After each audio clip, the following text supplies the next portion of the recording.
लोकसभा अध्यक्ष श्री ओम बिर्लाजींचे मी आभार मानतो की त्यांनी या समितीत काम करायची आणि अध्यक्ष म्हणून काम करायची संधी मला दिलेली आहे। एकूण आपण बघितलं तर आता जो 84वा अखिल भारतीय पीठासीन अधिकाऱ्यांचं संमेलन जे झालं, कॉन्फरन्स जो झाला, त्यात अनेक विषयांवरती चर्चा झाली। त्यातला एक विषय होता की शेड्यूल 10 च्या केसेस ज्या सगळ्याच असेंब्लीजमध्ये येतात आणि त्याच्यावरती अध्यक्ष सुनावणी घेतात, त्यावेळेला शेड्यूल 10 मधल्या काही तरतुदींबद्दल अधिक स्पष्टता आणणं आवश्यक आहे आणि एकूण ह्या बाबतीत सगळ्या राज्यातील अध्यक्षांनी विचार विनिमय करून या संदर्भातली एक समिती गठीत झाली आहे। त्या समितीने या सगळ्या विषयाचा अभ्यास व्यवस्थित करून यावरती कसा सुधार करता येईल अथवा शेड्यूल 10 मध्ये अजून स्पष्टता कशी आणता येईल या संदर्भात विचार करण्यासाठी आणि एक अहवाल तयार करण्यासाठी समिती स्थापन केली गेली आहे आणि या समितीच्या शिफारशीनुसार शासनाकडे त्या संदर्भातलं रेकमेंडेशन केलं जाईल आणि शासन त्याच्यावरती योग्य ती कारवाई करायची अपेक्षा ठेवतो।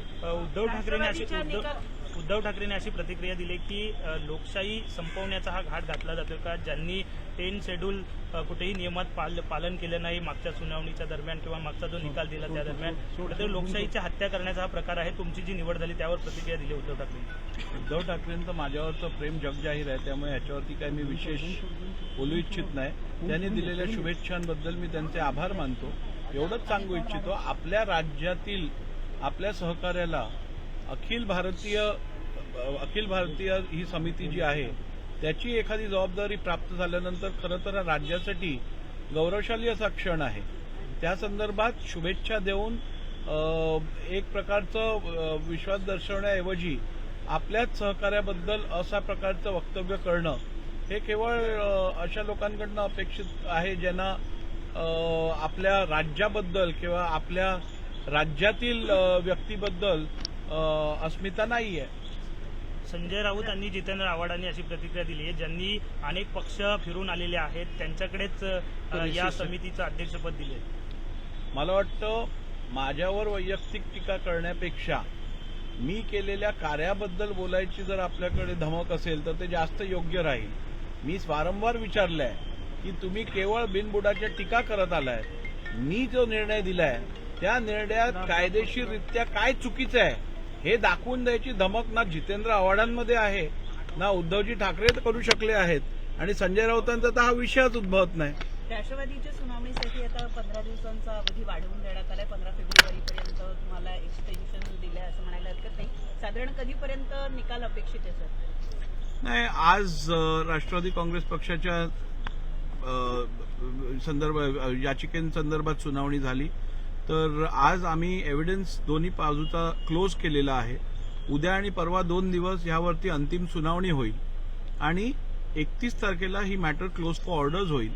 आम्ही आज विधिमंडळ सचिवालयाने सुप्रीम कोर्टात सर्वोच्च न्यायालयात याचिका दाखल केलेली, त्याच्यात ऍप्लिकेशन केलेलं की अजून 3 आठवड्याचा वेळ निर्णय देण्यासाठी देण्यात यावा, तर कोर्टाने ह्याच्यात 15 फेब्रुवारीपर्यंत निर्णय घ्यायचे आदेश दिलेले आहेत।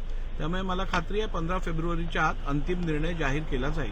सर, एक ऑब्झर्वेशन आज तुम्ही नमूद केलं की या दोन्ही सुनावणींच्या दरम्यान तुम्हाला असं लक्षात आलं की सगळ्याच राजकीय पक्ष त्यांच्या घटनेनुसार कामकाज करणं हळूहळू कुठेतरी ते मागे पडत चाललेलं आहे, परंतु या 2 सुनावणी एक नवीन पायंडा पाडतील, प्रत्येकजण नियमानुसार काम करेल। नाही, शेवटी बघा, कुठचंही कार्य असेल, कुठचंही काम असेल ते नियमाप्रमाणे होणं अपेक्षित आहे आणि माझं असं वैयक्तिक मत आहे की अनेक पक्ष हे नियमात दिलेल्या तरतुदी ज्या आहेत, जसं वेळेत इलेक्शन कमिशनकडे सगळी फायलिंग करावी, जर का आपल्या घटनेत बदल झाला असेल तर ती घटनेची प्रत कोणत्या रीत्या इलेक्शन कमिशनपर्यंत पोहोचवायची, त्या संदर्भातलं रेझोल्युशन पास करायचं, रेझोल्युशन सोबत अध्यक्षांचं ऍप्लिकेशन असायला पाहिजे, ते सगळे डॉक्युमेंट्स नवीन अमेंडेड कॉन्स्टिट्यूशन सोबत इलेक्शन कमिशनकडे फाईल केले गेले पाहिजेत। या सगळ्या अशा अनेक तरतुदी आहेत ज्याच्याकडे मला वाटतं बऱ्याचशा राजकीय पक्षांकडनं दुर्लक्ष होत होतं आणि त्याचं महत्व आता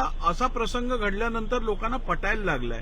त्यामुळे एखादं राजकीय पक्ष किंवा संघटना आपण चालवत असताना या संदर्भातल्या ज्या कायदेशीर तरतुदी आहेत याची अंमलबजावणी होणं अत्यंत आवश्यक आहे आणि ते सिरियसली घेणं आवश्यक आहे.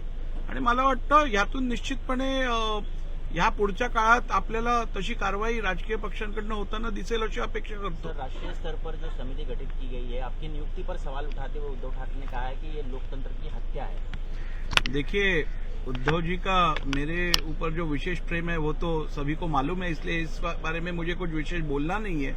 लेकिन इतना ही कहना है कि अपने राज्य के अपने सहकारी को जब पूरे भारत के असेंबलीज में से आपके अध्यक्ष को जब ऐसा उनकी नियुक्ति होती है तो यही अपेक्षित है कि एक राज्य के लिए एक गौरवशाली क्षण है.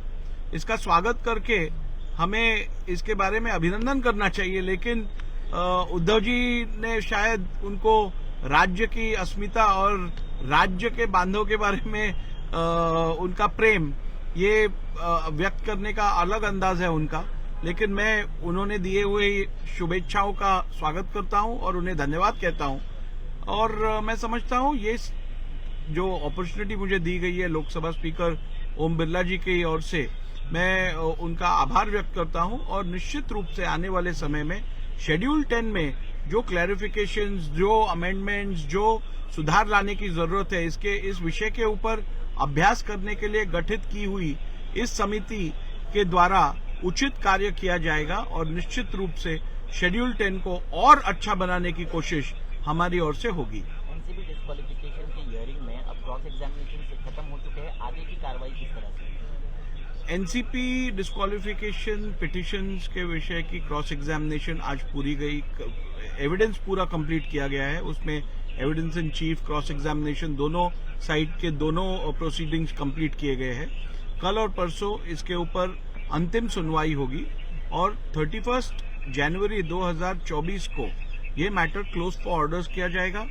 आज सुप्रीम कोर्ट में जो सुनवाई हुई उसमें सुप्रीम कोर्ट ने ऑर्डर प्रोनाउंस करने के लिए 15 फरवरी तक का वक्त दिया है. और मैं आपको आश्वासित कर सकता हूं कि 15 जनवरी तक इस विषय का अंतिम जो ऑर्डर है, निकाल जो है, वो जाहिर किया जाएगा.